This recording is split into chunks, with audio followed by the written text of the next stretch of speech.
Mga classmate may adlaw. Magpinising ko karon sa beam mga classmate. Kining beam nga naka-overhang.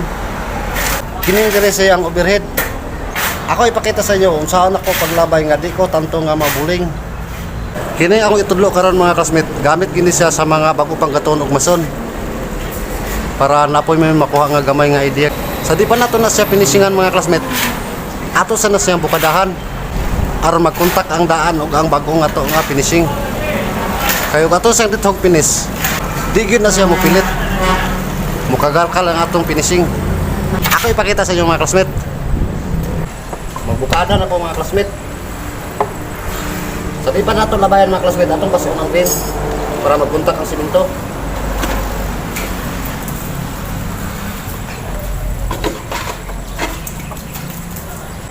Ang atong masa mga classmate 1:1. Ay nga nila nga masa mga classmate oh. Mura na lugaw. Para puntak ko sila ang daan ng bago. Masugod ko mga classmate. Atong labay mga classmate. Dili na ito ipaingon ng atong palita. Para dili ta makaligo. Pagkapak na ito sa palita mga classmate. Ato sa iwakli paingon dili. Kaya may pisik dili ta makakaon. Binasa. Di ta makailamos.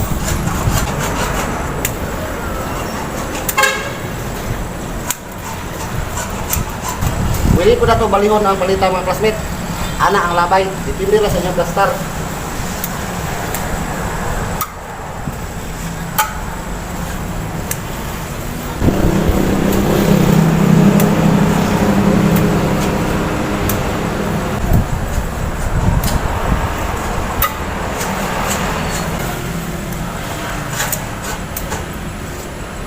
Dire sa ilalo mga classmate, ang atong hapak sa atong palita, paingon nga po ta dire, dili na tayo paingon dire sa atong naong. Kaya ang pisik dire sa palita, dili mo ato sa atong naong, di ta magkabulingit.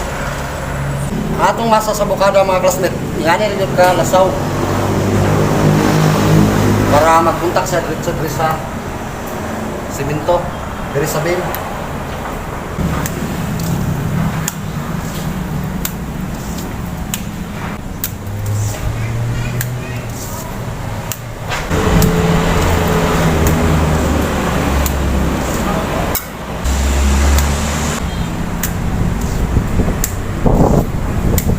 Ang ato na paglabay sa minasa mga classmate, kinalan atong iwakli siya pagawas para dili ta makaligo, dili ta makabulingin.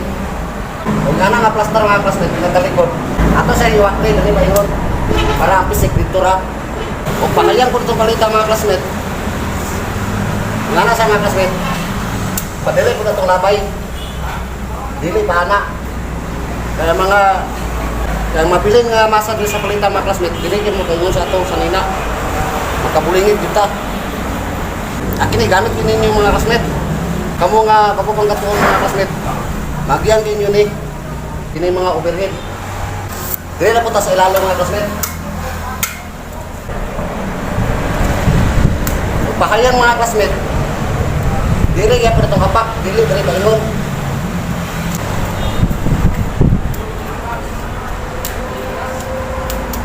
Kung di mo komportable sa hayang mga classmate, gusto inyong naandag talikod.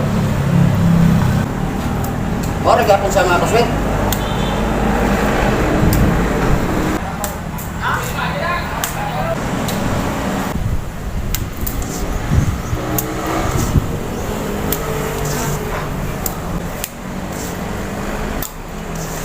Ay nga nagitong ng buhaton mga classmate. Ato ko siyang bukadahan-daan para magkontak ang daan ug ang bago. Kaya ato na idiretso og finish mga classmate. Dili na siya magkontak. Mukagal-kal ang atong finishing. Pwede siya pagkaugma ato na siyang pinison para basiso na siya. Amo na ni ang beam nga akong nabukadahan mga classmate. Nasiso na. Mo ni akong tirahan karon. Ang akong nagpabaga na mga classmate, kana iyang kanto. Kay mo ni dugay nga mugahi.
Nakasugod akong tupong mga classmate. Nagulat na ko anang umukubol kaya ako na siyang pinison. Andere, ako na po ning labayan karon para magdungan na sila og kubol.